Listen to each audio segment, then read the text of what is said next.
കൈകളിൽ നമുക്കൊന്ന് ദൈവത്തെ സ്തുതിക്കാം. വളരെ ഗൗരവമായ ഒരു കാലഘട്ടത്തിലേക്ക് നാം വന്നിരിക്കുകയാണ്. ലോകം അതിന്റെ അവസാനത്തിലേക്ക് വന്നിരിക്കുന്നു എന്ന് പറയുമ്പോൾ പുതിയ നിയമം എഴുതപ്പെട്ട കാലം മുതൽ അങ്ങനെയാണ് വായിക്കുന്നത്. നമ്മൾ പുതിയ നിയമം വായിക്കുമ്പോൾ അന്നത്തെ സഭകളും അന്നത്തെ വിശ്വാസികളും എല്ലാം കർത്താവിന്റെ വരവും ലോകത്തിന്റെ അവസാനവും ഏറ്റവും അടുത്തു എന്ന് കരുതിയിരുന്നു. എന്നാൽ ഈ കാലഘട്ടത്തിൽ ദൈവവചനം അതിന്റെ പൂർണ്ണമായ അർത്ഥത്തിൽ നമ്മുടെ കയ്യിൽ ലഭിച്ചിരിക്കുമ്പോൾ, 1-ാം നൂറ്റാണ്ടിൽ സഭകൾക്ക് ഇന്ന് നമ്മുടെ കയ്യിൽ ഉള്ളതുപോലെ ബൈബിൾ ഉണ്ടായിരുന്നില്ല. പൂർണ്ണമായി ഒരു ബൈബിൾ അവർക്കുണ്ടായിരുന്നില്ല. അവർക്ക് ഭാഗികമായി ചില ലേഖനങ്ങളും ചില താളുകളും മാത്രമേ ലഭിച്ചിരുന്നുള്ളൂ. നിങ്ങൾ മനസ്സിലാക്കണം, ഇന്ന് നമുക്ക് 66 പുസ്തകമുള്ള ഒരു ബൈബിൾ കയ്യിലുണ്ട്. പഴയ നിയമത്തിലെ ഏതെല്ലാം പ്രവചനം പുതിയ നിയമത്തിൽ നിറവേറിയെന്നും ഇനിയും നിറവേറാനുള്ള പ്രവചനങ്ങൾ ഏതൊക്കെയാണെന്നും ഒക്കെ വിരൽത്തുമ്പിൽ കണ്ടുപിടിക്കാൻ കഴിയുന്ന ഒരു അനുഭവത്തിലാണ് നാം നിൽക്കുന്നത്. എന്നാൽ അന്ന് സഭകളിൽ അങ്ങനെ ആയിരുന്നില്ല. അവർക്ക് ദൈവദാസന്മാർ പ്രസംഗിക്കുന്നതും പിന്നെ ഒരുപക്ഷെ ഏതാനും ചില ലേഖനങ്ങളും മാത്രം കിട്ടി. പൗലോസ് എഴുതുന്നുണ്ട്, നിങ്ങൾ വായിച്ചിട്ട് ഈ ലേഖനം അവർക്ക് കൊടുക്കണം, അവരുടെ കയ്യിലുള്ള ലേഖനം നിങ്ങൾ വാങ്ങി വായിക്കണം, ഇങ്ങനെയൊക്കെ. അപ്പോൾ വളരെ പരിമിതമായ അറിവായിരുന്നു അവർക്കുണ്ടായിരുന്നത്. എന്നാൽ അവർ പ്രതീക്ഷിച്ചു അവരുടെ തലമുറയിൽ യേശു മടങ്ങി വരുമെന്ന്. എന്നാൽ ഈ കാലഘട്ടത്തിൽ നമുക്ക് വളരെ വ്യക്തമായി ബൈബിൾ പൂർണ്ണമായി വായിക്കുകയും പഠിക്കുകയും ചെയ്യുമ്പോൾ, നാം ലോകത്തിലേക്ക് നോക്കുമ്പോൾ, ലോക സാഹചര്യങ്ങളെ നോക്കുമ്പോൾ, പ്രപഞ്ചത്തിലേക്ക് നോക്കുമ്പോൾ, പ്രപഞ്ചത്തിലെ ലക്ഷണങ്ങളെ നോക്കുമ്പോൾ, നാം യഹൂദനെ നോക്കുമ്പോൾ, ഇസ്രായേൽ ജാതിയെ നോക്കുമ്പോൾ, നാം കാണുന്നു ദൈവവചനത്തിലെ പ്രവചനങ്ങൾ നിറവേറിക്കൊണ്ടിരിക്കുകയാണ്. ലോകം അതിന്റെ അന്ത്യത്തിൽ എന്ന് പറഞ്ഞാൽ സെക്കൻഡുകൾക്ക് അകലെ വന്നു നിൽക്കുന്ന ഒരു അനുഭവമാണ് എന്ന് നമുക്ക് മനസ്സിലാക്കുവാൻ കഴിയും. അപ്പൊ ലോകത്തിന്റെ അവസാനത്തിൽ വന്നിരിക്കുന്ന നമുക്ക് എന്ത് ഉത്തരവാദിത്തമാണ് പരിശുദ്ധാത്മാവ് നൽകുന്നത്? ദൈവ സഭ പണിയുവാൻ ദൈവം നിന്നെ കണ്ടിരിക്കുകയാണ്.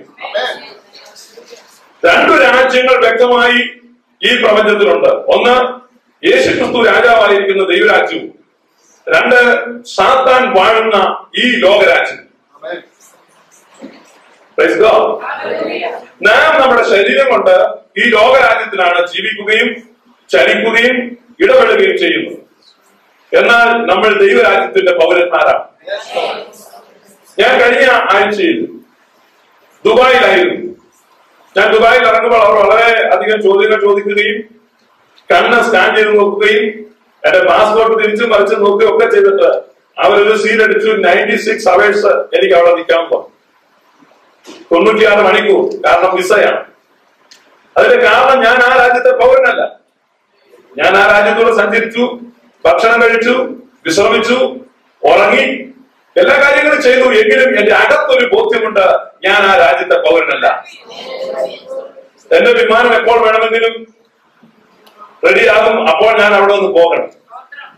ഞാൻ ആ ദുബായിൽ നിൽക്കുമ്പോഴെല്ലാം എന്റെ ചിന്ത എന്റെ വിമാനത്തെ കുറിച്ചാണ്. ഫ്ലൈറ്റ് നിലക്കിടയ്ക്ക് പറയും. കാരണം ഡിലേ ആകാൻ പാടില്ല. എയർപോർട്ടിൽ ചെല്ലണം, എങ്ങനെ വിമാനത്തിൽ കയറി ഇവിടെ വരണം, സ്വന്തം രാജ്യത്തേക്ക് പോവുക.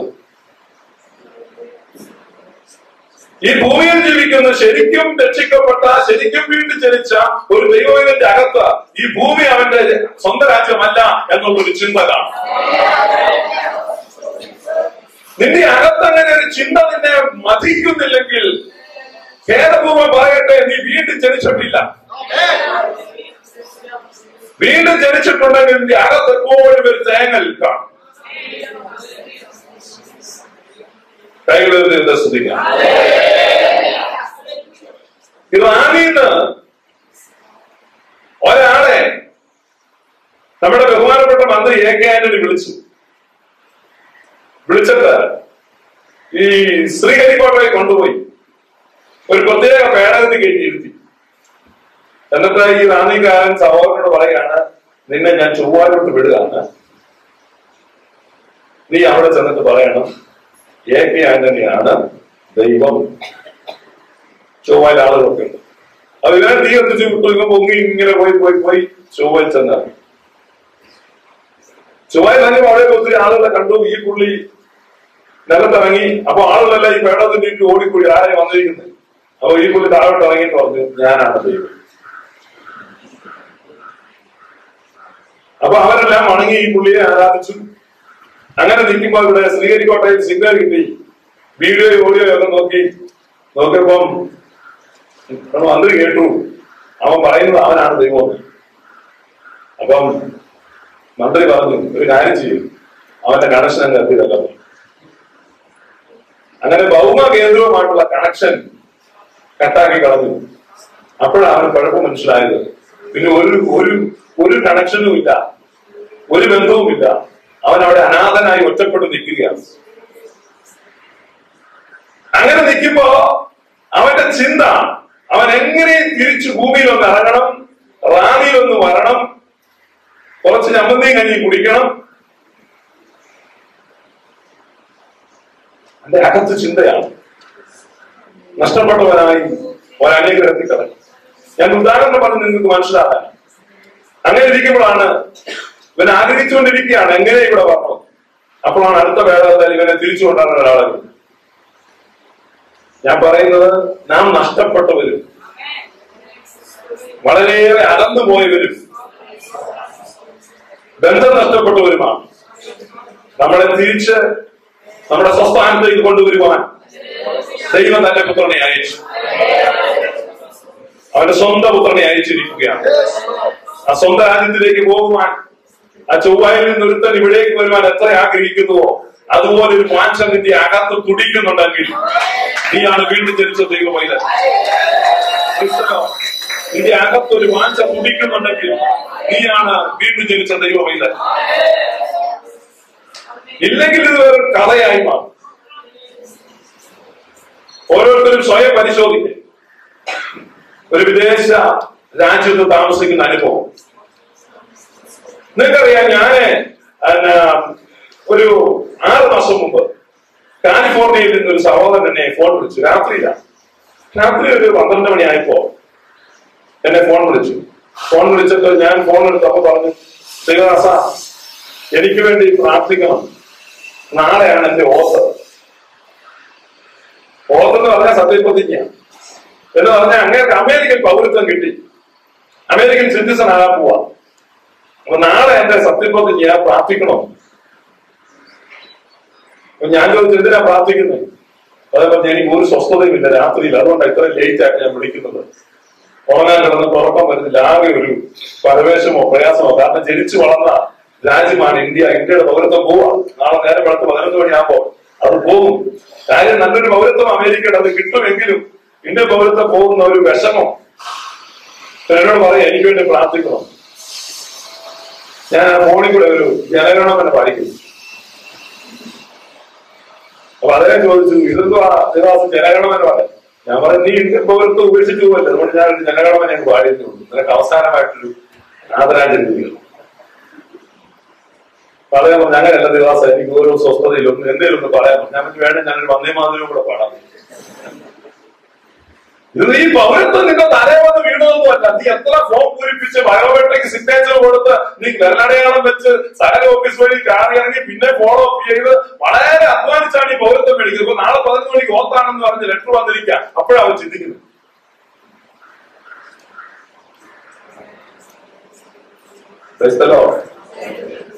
ഈ വിദേശ രാജ്യത്തിന്റെ പൗരത്വം എടുത്തവർക്ക് ഇന്ത്യയിലോട്ട് വരാൻ വേണ്ടി ഒരു സാധനമുണ്ട്. ഒരു ചെറിയ കാർഡ് കൊടുക്കും, റോസ്റ്റേക്ക് കാർഡ് എന്ന് പറയും. അപ്പൊ ആ കാർഡ് ഒക്കെ പിടിച്ച് നെടുമ്പാശ്ശേരി എയർപോർട്ടിൽ ഈ അച്ചായന്മാരും അമ്മാവന്മാരും ഇറങ്ങും. അപ്പൊ അങ്ങനെയുള്ള ആളുകളെ ഈ ടേപ്പും എല്ലാം കാണാനായിട്ട് അവർ ഓർക്കണം. ഈ സ്വന്തം രാജ്യമാണ്, ജനിച്ചു വളർന്ന ഇന്ത്യയാണ്, എങ്കിലും അവിടെ ഇറങ്ങുമ്പോൾ ഒരു അന്യതാബോധം അവന്റെ അകത്തുണ്ട്. തനി മലയാളിയാണ്, പക്ഷെ അവൻ കേരളത്തിന്റെ മണ്ണിൽ ഇറങ്ങുമ്പോൾ അവന്റെ കയ്യിലിരിക്കുന്ന പാസ്പോർട്ട് വേറെയാണ്. ഇന്ത്യയുടെ അശോക ചിഹ്നമുള്ള പാസ്പോർട്ടല്ല അവന്റെ കയ്യിലിരിക്കുന്നത്.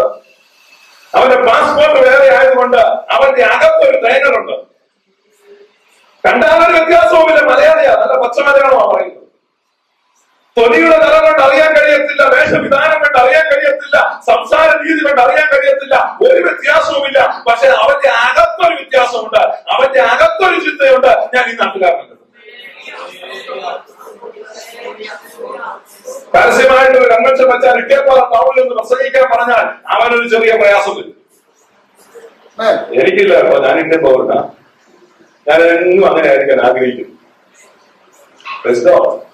അപ്പൊ അതുകൊണ്ട് ഞാൻ നിൽക്കുന്ന അത്ര ധൈര്യത്തിൽ ആരും നിൽക്കാൻ പറ്റത്തില്ല. കാരണം അവന്റെ അകത്തൊരു ചിന്തയുണ്ട്, എന്റെ സിറ്റിസൺഷിപ്പ് ഈ രാജ്യത്തിന്റെ അല്ല. കണ്ടാൽ വ്യത്യാസം കാണത്തില്ല, കേട്ടാൽ വ്യത്യാസം കാണത്തില്ല, പക്ഷെ അവന്റെ അകത്ത് ഒരു വേർപാടുണ്ട്. അതാണ് ശരിക്കുമുള്ള ദൈവത്തിന്റെ ലക്ഷണം. അതാണ് അപ്പോസ്തലനായ പൗലോസ് പറയുന്നത്, നമ്മുടെ പൗരത്വം ഇവിടെയല്ല, നമ്മുടെ പൗരത്വം സ്വർഗത്തിലാണ്. ഇവിടെ നമുക്ക് നിലനിൽക്കുന്ന നഗരമില്ല, നമ്മുടെ പൗരത്വം സ്വർഗീയ പൗരത്വമാണ്. സ്വർഗീയ പൗരന്മാരെ ഓർത്ത് ഞാൻ ദൈവത്തെ സ്തുതിക്കുകയാണ്. അപ്പോൾ ഞാൻ ആദ്യം പറഞ്ഞ പോയിന്റ്, അവനെ കണ്ടാൽ വ്യത്യാസം തോന്നത്തില്ല, കേട്ടാൽ വ്യത്യാസം തോന്നത്തില്ല, ഒന്നും നിങ്ങൾക്ക് തോന്നത്തില്ല, പക്ഷേ അവന്റെ അകത്ത് പോലീസിന്റെ വണ്ടി കാണുമ്പോൾ അവനൊരു പേടി. ഞാൻ സൗദിയിൽ ജോലി ചെയ്യുന്ന ആളുകളുടെ സൗദി അവർക്കെല്ലാം ഉണ്ട്, കഴിക്കാൻ പറ്റും, കുടിക്കാൻ പറ്റും, ഷോപ്പ് ചെയ്യാൻ പറ്റും, എല്ലാ ഫെസിലിറ്റി ഉണ്ട്, നല്ല വികസിത രാജ്യമാണ്. പക്ഷെ എങ്കിലും ഓരോ നിമിഷവും അവന്റെ അകത്തൊരു ഭയവും അവന്റെ തലയ്ക്ക് മുകളിലൊരു വാളം നിൽപ്പുണ്ട്. അതുകൊണ്ടാണ് പറഞ്ഞ് നാട്ടുതോറും പ്രാണഭയത്തിൽ കഴിക്കുന്ന ഒരു അനുഭവം അപ്പോസ്തലനായ പൗലോസിന്റെ ഭാഷയിൽ പറഞ്ഞാൽ. എന്നാൽ പത്രോസിന്റെ ഭാഷയിൽ പറയുമ്പോൾ നിങ്ങളുടെ പ്രവാസകാലം ഭയത്തോടെ കഴിപ്പിക്കും. നിങ്ങൾ പ്രവാസികളാണ്. ഈ ഭൂമിയിൽ നാം അന്യരും പരദേശികളുമാണ്. ഈ ലോക രാജ്യത്തിന് എതിരായിട്ടുള്ള ഒരു രാജ്യത്തിന് വേണ്ടിയാണ് നിങ്ങൾ പ്രവർത്തിക്കുന്നത്. മുജാഹിദീൻ എന്ന് പറഞ്ഞ ഒരു തീവ്രവാദ ഗ്രൂപ്പുണ്ട്. അവർ ആളുകളെ ഈ ഇന്ത്യയിലോട്ട് കയറ്റിവിട്ടിട്ടുണ്ട്. അവർ ഇന്ത്യയിലൂടെ നടക്കുന്നു. അവർ പ്രവർത്തിക്കുന്ന ആൾക്ക് വേണ്ടിയാണ്, ഇന്ത്യ രാജ്യത്തിന് വേണ്ടി അല്ല. ഇന്ത്യ രാജ്യത്തിന് വേണ്ടി അല്ല അവർ പ്രവർത്തിക്കുന്നത്. അവരെയും കണ്ടാൽ നമുക്ക് അറിയാൻ കഴിയത്തില്ല.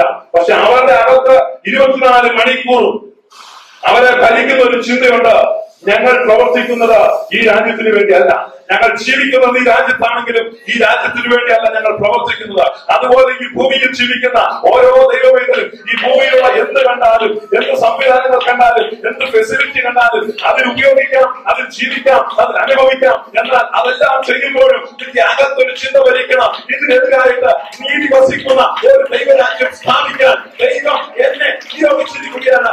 ആ ബോധ്യത്തിൽ ജീവിക്കുന്നതാണ് ഒരു ദൈവ പൈതൽ. ഈ രാജ്യത്തിനെതിരായിട്ടൊരു രാജ്യം. അതുകൊണ്ടാണ് യേശു പ്രാർത്ഥിക്കാൻ പഠിപ്പിച്ചപ്പോൾ ഇങ്ങനെ പഠിപ്പിച്ചത്, നിന്റെ രാജ്യം വരണമേ.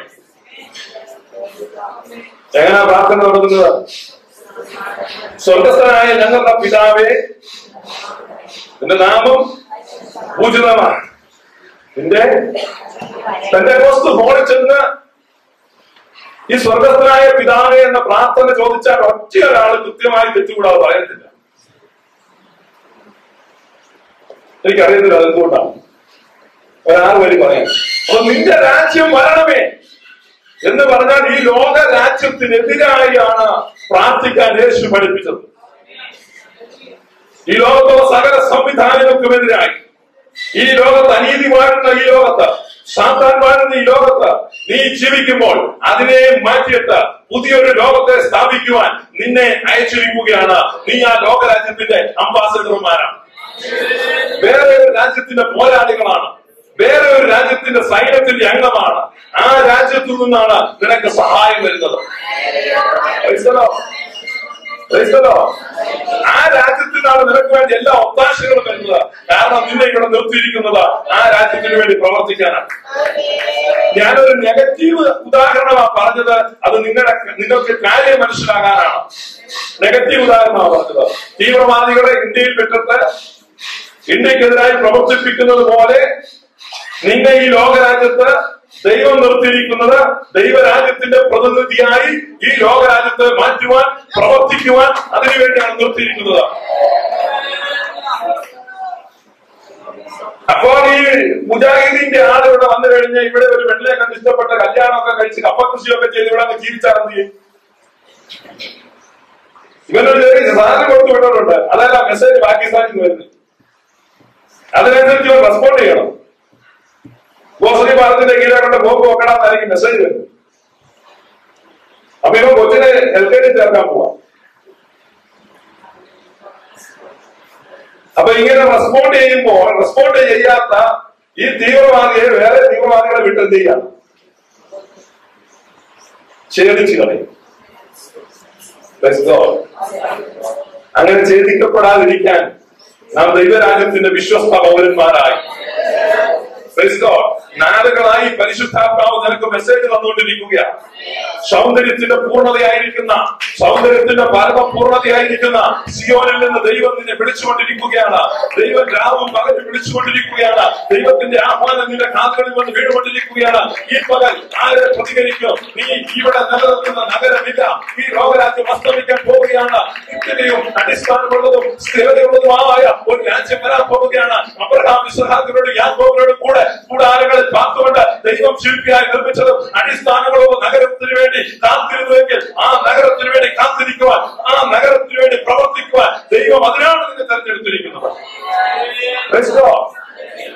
താൽക്കാലികമായി നമ്മൾ ലോകരാജ്യത്തായിരിക്കുന്നത്. ദൈവത്തിന്റെ രാജ്യത്തിന്റെ അംഗങ്ങളാണ് നിങ്ങൾ. എത്ര പേരുടെ അകത്താ ഒരു ബോധ്യമുണ്ട്? അകത്താ ബോധ്യമുള്ളവരുടെ ഹൃദയത്തിൽ ഒരു ഭാരമുണ്ട്. യഹോവയുടെ ഭാരം അവന്റെ ഹൃദയത്തിൽ. ദാവീദിന് ആ ഭാരമുണ്ടായിരുന്നു. ദാവീദ് ഒരു അരവന പണിതു, നല്ല ഭംഗിയായിരുന്നു. നല്ല പാടലൊക്കെ ചെയ്തു, ഉടൻ പാടലൊക്കെ ചെയ്തു, ഭിത്തിയൊക്കെ നല്ല തടി കൊണ്ടെല്ലാം അലങ്കരിച്ചു, മച്ചൊക്കെ തടി കൊണ്ട് റെഡിയാക്കി എല്ലാം ചെയ്തു. അവൻ നല്ല മെത്ത മേടിച്ചു, നല്ല വിരി മേടിച്ചു. ആ കട്ടിലിൽ കയറി കടന്നപ്പോൾ ദാവീദിന് ഒരു അസ്വസ്ഥത. അവന്റെ ഹൃദയത്തിലേക്ക് ഒരു ചിന്ത കയറി. അവന്റെ മനസ്സിലേക്ക് യഹോവയുടെ നിയമപ്പെട്ടവൻ കടന്നു വന്നു. താനോ നല്ല ഒന്നാന്തരം വീട്ടിൽ, ഒന്നാന്തരം കൊട്ടാരത്തിൽ എല്ലാ സുഖ സൗകര്യങ്ങളോടെ കിടക്കുന്നു. എവിടെയോ ഒരു വെളിപ്രദേശത്ത് ഒരു തുണികളുണ്ട് മറച്ച ഒരു തിരശീലയുടെ മറവിൽ യഹോവയുടെ പെട്ടകം ഇരിക്കുന്നു. ദാവീദിന് അവിടെ കിടക്കുവാൻ കഴിഞ്ഞില്ല. അവൻ എഴുന്നേറ്റു. ആ അസ്വസ്ഥത ദൈവരാജ്യത്തെ കുറിച്ച് എത്ര പേരുടെ ഹൃദയത്തിലുണ്ട്? പരിശുദ്ധാത്മാവ് നിന്നെ സ്പർശിച്ചാൽ നിനക്ക് ആ ഒരു അസ്വസ്ഥത ഉണ്ടായിരുന്നു. ആ അസ്വസ്ഥത വന്നതുകൊണ്ടാണ് അപ്പോസ്തലൻ പൗലോസ് ഇറങ്ങി പുറപ്പെട്ടത്. ആ അസ്വസ്ഥത അവന്റെ അകത്ത് കത്താൻ തുടങ്ങിയപ്പോൾ അവൻ പറഞ്ഞു, പല കഷ്ടത, പട്ടിണി, ആപത്ത്, നഗ്നത, വാള് ഇതൊക്കെ വന്നു. തന്റെ കഷ്ടതകളെ കുറിച്ച് പറയുകയാണ്. കാട്ടിൽ ആപത്ത്, കടലിൽ ആപത്ത്, കള്ളന്മാരാലുള്ള ആപത്ത്, കള്ള സഹോദരന്മാരാലുള്ള ആപത്ത്, പലവട്ടം പൈതാഹം, പട്ടിണി, ശീലം, അസാധാരണ സംഗതികൾ പലതും അവന് ഭവിച്ചു. എന്നിട്ട് അവൻ പറയാണ്, ഞാൻ ക്രിസ്തു നിമിത്തം എനിക്ക് ലാഭമായതെല്ലാം ഞാൻ നഷ്ടമെന്ന് എണ്ണിക്കൊണ്ട് ഞാനിതാ മുൻപോട്ട് പോവുകയാണ്.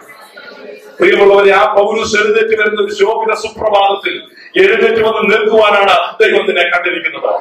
അതുകൊണ്ട് തന്നെ പ്രിയ ശിഷ്യനായ തിമോത്തിയോസിന് പൗലോസ് ലേഖനം എഴുതുമ്പോൾ ഇങ്ങനെ പറയാ, ആകയാൽ ലജ്ജിപ്പാൻ സംഗതിയില്ലാത്ത വേലക്കാരനായി നിൽപ്പാൻ ശ്രമിക്കാൻ.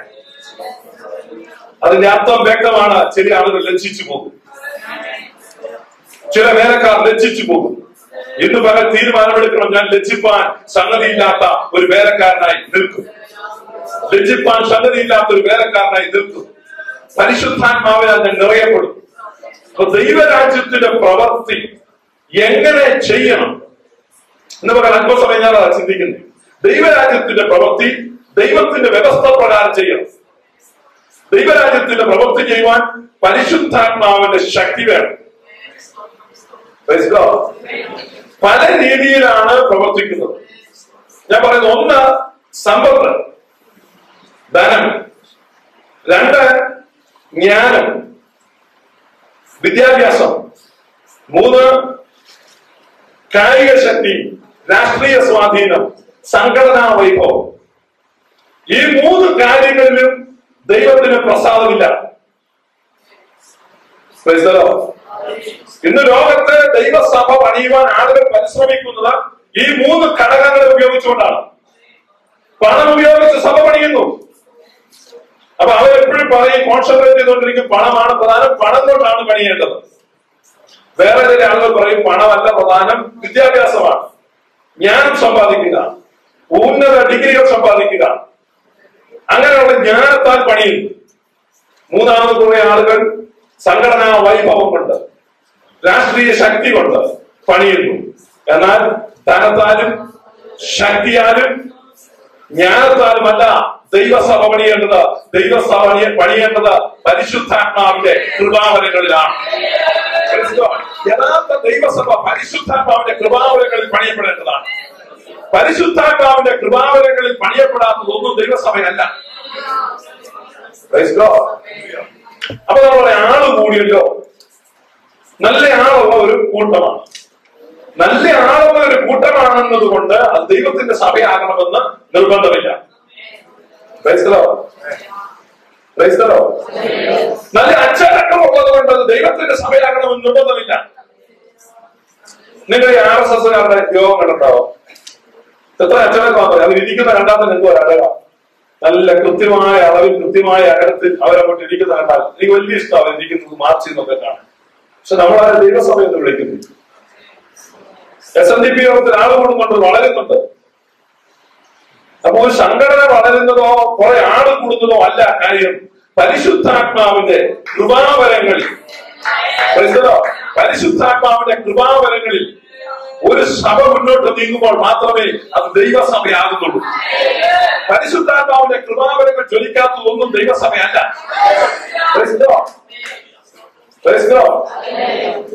പ്രധാന സഭകളുണ്ട്, പ്രധാന സഭകൾ. അത് ദൈവത്തിന്റെ സഭയൊന്നുമല്ല.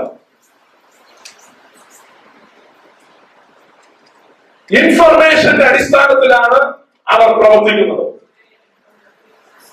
എന്തോന്നിന്റെ അടിസ്ഥാനത്തിലാണ്?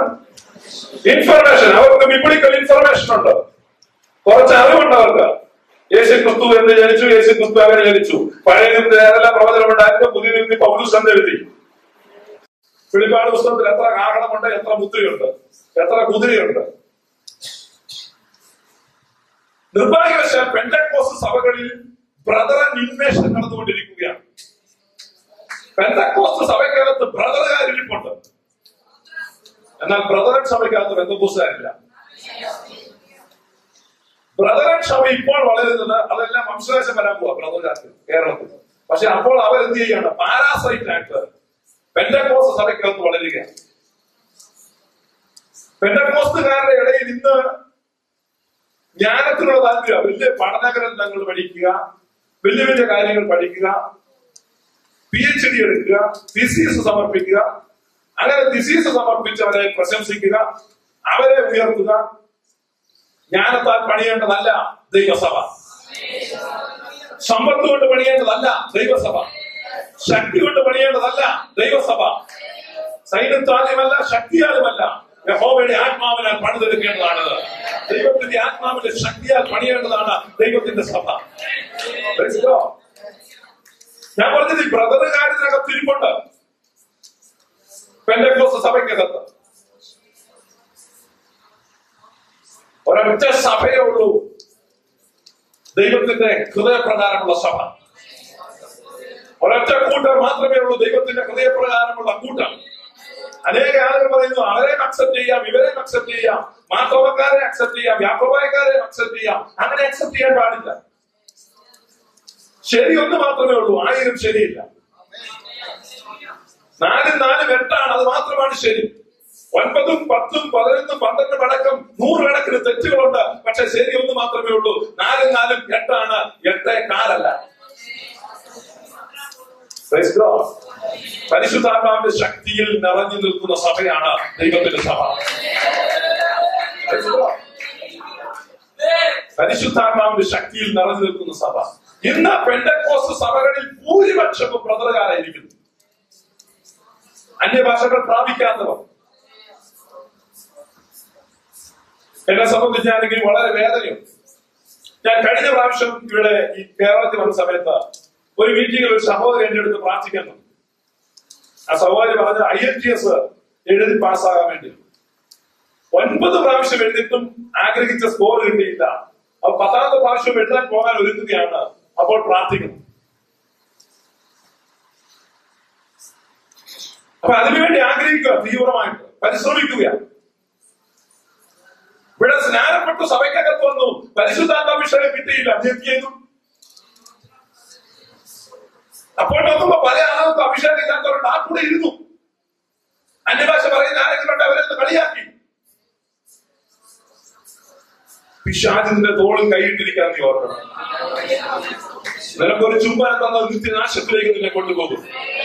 ദൈവവചനം പറയുന്നത് യേശുക്രിസ്തുവിനെ മരിച്ചവരിൽ നിന്ന് ഉയർപ്പിച്ചവ അതേ ആത്മാവ് നിങ്ങളെ വസിക്കുന്നുണ്ടെങ്കിൽ നിങ്ങളുടെ മറ്റു ശരീരങ്ങളെ അത് ഉയർപ്പിക്കുമെന്ന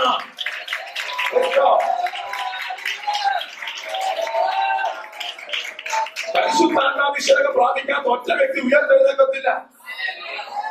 ഞാനല്ല പറഞ്ഞത്, തിരുവെഴുത്ത് പറയുകയാണ്. അതിന്റെ ആ ആവശ്യകത നിങ്ങൾ മനസ്സിലാക്കണം. എത്ര ഗൗരവമായ വിഷയമാണെന്ന്.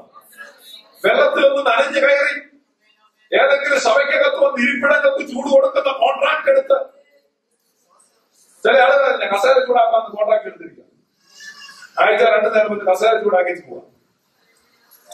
നിങ്ങൾ കസേര ചൂടാക്കുന്നതുകൊണ്ട് പ്രയോജനമില്ല. ആത്മാവിൽ നിറയാത്ത ഒരൊറ്റ വ്യക്തി.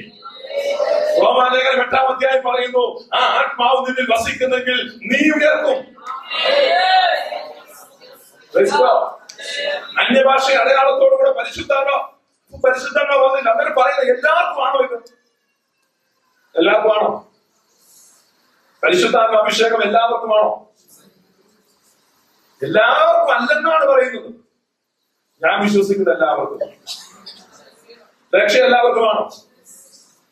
രക്ഷ എല്ലാവർക്കുമാണ്. പരിശുദ്ധാത്മ അഭിഷേകം എല്ലാവർക്കുമാണ്. അപ്പൊ ചില ആളുകൾക്ക് കിട്ടിയില്ലെങ്കിൽ ആ കിട്ടാത്ത ആളുകൾ കിട്ടുന്നത് വരെ ആഗ്രഹിച്ച്, തീവ്രമായി ആഗ്രഹിച്ച് അതിനെ പ്രാപിക്കണം. കേരളത്തിലെ പെന്തക്കോസ്ത് സഭകൾ അത് അടിയന്തരമായിട്ട് ചിന്തിക്കണം. പഴയ കാലത്ത് കാത്തിരിപ്പ് യോഗങ്ങൾ ഉണ്ടായിരുന്നു, ഇന്നതില്ല. കാരണം പഴയ തലമുറയിൽ അവർക്കറിയാമായിരുന്നു അതിന്റെ അടിയന്തര പ്രാധാന്യം. എന്നാൽ ഇന്ന് പരിശുദ്ധാത്മാവ് ഇല്ലെങ്കിൽ കുഴപ്പമില്ല, ഗൂഗിൾ ഉണ്ടല്ലോ. ഗൂഗിൾ എന്ന് പറഞ്ഞാൽ കമ്പ്യൂട്ടറിലുള്ള ഒരു സംഭവം, സെർച്ച് എഞ്ചിൻ. അപ്പൊ അതിനകത്ത് ഓരോന്ന് ടൈപ്പ് ചെയ്ത് കഴിഞ്ഞാൽ നമുക്ക് എന്ത് കിട്ടും? പ്രസംഗക്കുറിപ്പ് കിട്ടും. ഞാൻ പറയുന്നത് ഗൂഗിൾ പാസ്റ്റർ എന്നാണ്. പാസ്റ്റർ ഗൂഗിൾ പരിശുദ്ധാത്മാവിൽ നിന്ന് ആലോചന പ്രാപിച്ചു വേണം നീ സംസാരിക്കാൻ. അപ്പൊ നമ്മളിതെല്ലാം അക്കോമഡേറ്റ് ചെയ്യുന്ന ഒരു കാലഘട്ടത്തിലേക്ക് വന്നിരിക്കാൻ. ലൂക്ക്വാം ചർച്ചാണ്. ഒന്നുകിൽ നീ ശീതവാനായിരിക്കാം, അല്ലെങ്കിൽ നീ ഉഷ്ണവാനായിരിക്കാം. ഇത് രണ്ടുമല്ലാതെ ശീതോഷ്ണവാനായി ഇരിക്കരുത്. നീ ഒരു പെന്തക്കോസ്ത് സഭയ്ക്കകത്ത് വന്നു കഴിഞ്ഞിരിക്കുന്നു. ഇനി അടുത്ത വാട്ട് ഈസ് നെക്സ്റ്റ്? അടിയന്തര പ്രാധാന്യമുള്ളത് നീ അഭിഷേകം പ്രാപിക്കാനുള്ള.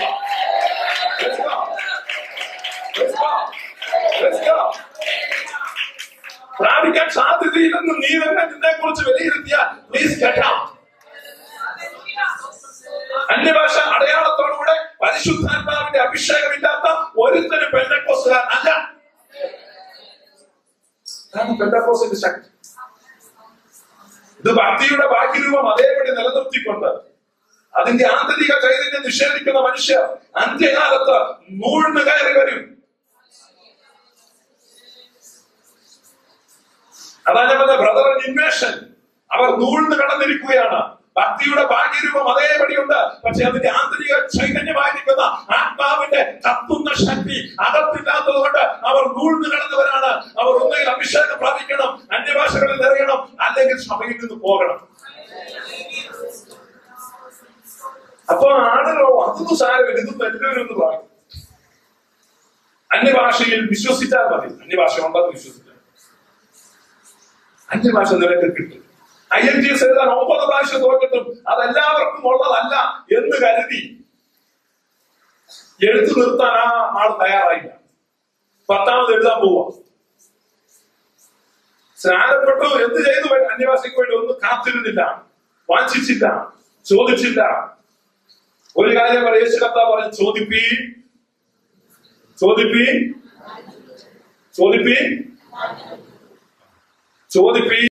ഒരുപക്ഷെ കിട്ടിയേക്കാം. അങ്ങനെയാണോ? ചോദിപ്പീ, ചിലപ്പോൾ കിട്ടും. ചോദിപ്പീ, കിട്ടാനും കിട്ടാതിരിക്കാനും സാധ്യതയുണ്ട്. യേശു പറഞ്ഞല്ല, ചോദിപ്പീ നിങ്ങൾക്ക് കിട്ടും. യേശുവിനെ കള്ളനാക്കരുത്. പരിശുദ്ധാത്മാവിന് സ്വർഗ്ഗസ്ഥ പിതാവ് നൽകുവാൻ ഒരുക്കമാണ്. നീ ചോദിച്ചാൽ നിനക്ക് കിട്ടുമെന്നാണ് അതിന് പറയുന്നത്. ചോദിപ്പീൻ, എന്നാൽ നിങ്ങൾക്ക് കിട്ടും. കിട്ടും. കാത്തിരിപ്പീൻ, നിങ്ങൾ ശക്തിയെ പുതുക്കാൻ സാധ്യതയുണ്ട്. ആത്മവരങ്ങൾക്ക് വേണ്ടി വാഞ്ചിപ്പീൻ. 3 കാര്യങ്ങൾ. 1 വാഞ്ചിപ്പീൻ, 2 ചോദിപ്പീൻ, 3 കാത്തിരിപ്പീൻ, നിങ്ങൾക്ക് കിട്ടിയിരിക്കും. ഞാൻ പറഞ്ഞല്ല, യേശു ക്രിസ്തു പറഞ്ഞു, പിതാവായ ദൈവം പറഞ്ഞു, പരിശുദ്ധാത്മാവ് പറഞ്ഞു.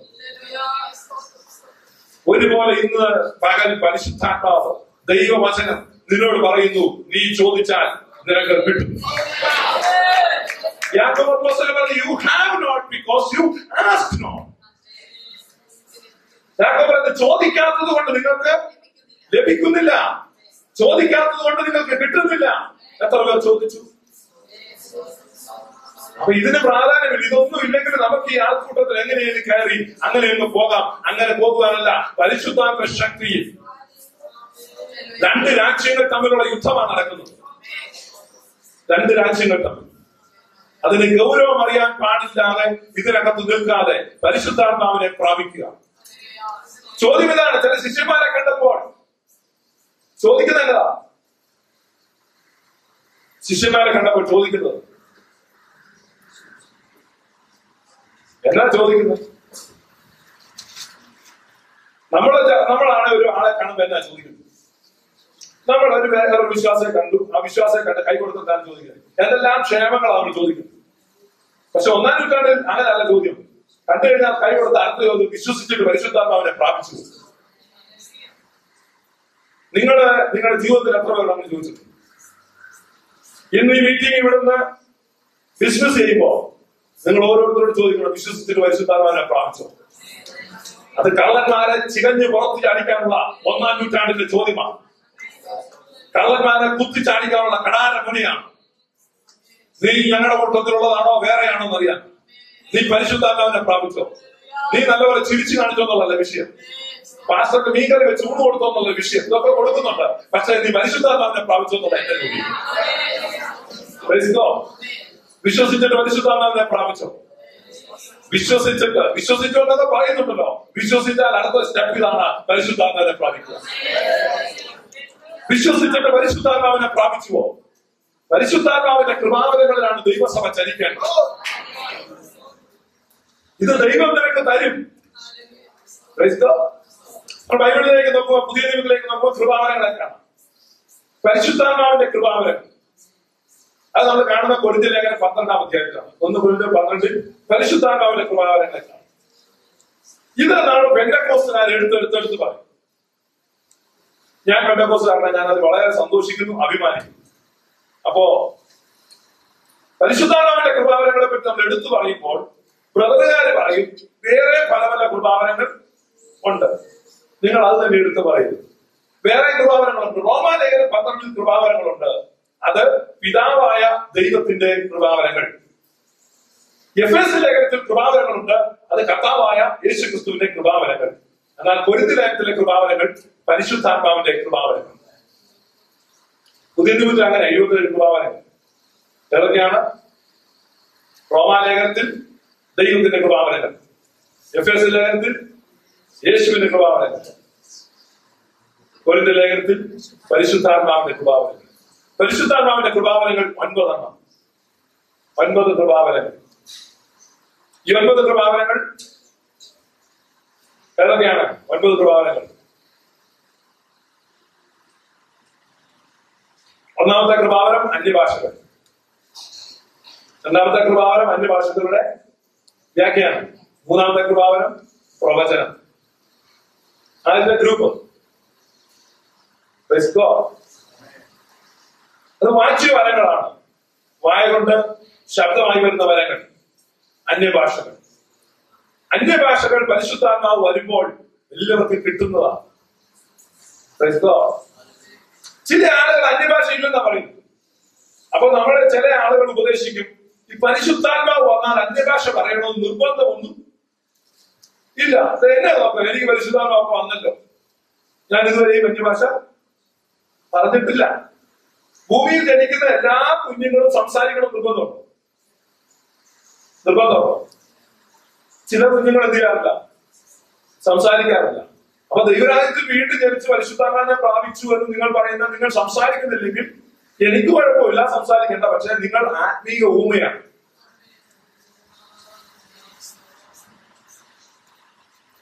അങ്ങനെ ഊമയുണ്ട്, ആത്മീയ ഊമ. നമ്മൾ ലോകത്തിൽ ഊമകളുള്ള പോലെ ആത്മീയമായിട്ടും ഊമയാണ്. അന്യഭാഷ ഇല്ലാത്തൊരു വ്യക്തി ആത്മീയമായി ഊമയാണ്. കാരണം അന്യഭാഷകളാണ് ദൈവത്തോട് സംസാരിക്കുവാനുള്ള ഭാഷ. അന്യഭാഷകളിൽ സംസാരിക്കുന്നവൻ ദൈവത്തോട് സംസാരിക്കുന്നു. ദൈവത്തോട് സംസാരിക്കുവാൻ അന്യഭാഷകൾ ആവശ്യമാണ്. അന്യഭാഷകളെ നിങ്ങൾക്ക് പരിശുദ്ധാത്മാവ് തരും. നിങ്ങൾ ചോദിച്ചാൽ മതി, നിങ്ങൾ വിശ്വസിച്ചാൽ മതി. നിങ്ങൾ വായ തുറന്നു തീരണം, ചോദിക്കണം. അപ്പൊ ഇത് ഒരു കംഫർട്ടബിൾ ആയിട്ട് അങ്ങ് ഇരിക്കുകയായിരുന്നു. അപ്പൊ ഇതേപോലെ വന്ന് ഈ ശല്യം ഉണ്ടാകുന്നു. അപ്പൊ നമുക്ക് പോയിട്ട് കേൾക്കാൻ താല്പര്യമാണ്. നമുക്ക് പുതുമയുള്ള കാര്യമല്ലോ അവൻ പറയുമോ എന്നറിയുവാൻ അവർ കൂടി. ചില പൗലൂസ് എന്നപ്പോ നൂതന കാര്യങ്ങൾ വല്ലതും ഞങ്ങളുടെ കാതുകളിലേക്ക് കടത്തിവിടുന്നെങ്കിൽ കടത്തിവിട്, ഞങ്ങൾ കേൾക്കാൻ തയ്യാറാണ്. ഈ പരിപാടി നിർത്ത്, വണ്ടർഫുൾ ആയിട്ടുള്ള സെർമൺ ഔട്ട്ലൈൻ എടുക്ക്, എന്നിട്ട് ഭയങ്കരമായ കാര്യങ്ങൾ പറ, ഞങ്ങൾ കേട്ട് സന്തോഷിക്കട്ടെ. നിങ്ങൾ കേട്ട് സന്തോഷിക്കുന്ന കാര്യമില്ല, നിങ്ങൾ പരിശുദ്ധാത്മാവ് പ്രാപിക്കുന്നതാണ് പ്രധാനം. അസംബ്ലീസ് ഓഫ് ഗോഡ് സഭയുടെ ശക്തനായ ഒരു സുവിശേഷകനാണ് I.J. ജാമിസൺ.